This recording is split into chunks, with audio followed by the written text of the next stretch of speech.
Russian battalion stationed near the Ukrainian border appears to have retreated as the pro-West Kiev government and its allies continue to warn Russia that its military exercises are hampering efforts to resolve the crisis.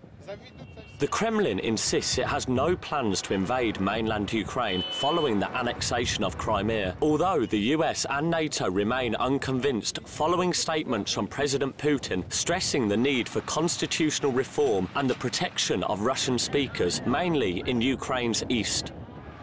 Despite the claims of partial withdrawal from Ukraine's eastern border, Ukraine and the West remain sceptical following Russia's actions, who have been criticised for overstepping usual training exercises and instead actually preparing for full military mobilisation. There are also reports of Russian elite forces taking part.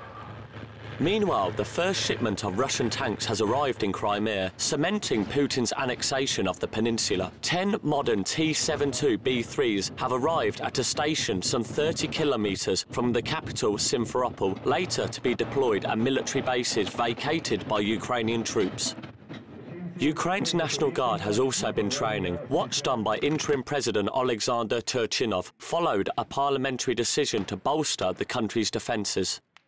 Mr. Lavrov, Mr. Putin, and Mr. Medvedev can suggest any projects they want for the Russian Federation, but it seems to me that the Russian leadership should look after the problems of the Russian Federation and not after the problems of Ukraine. In the Ukraine, there is the government, there is parliament, and there are citizens who will determine their own future.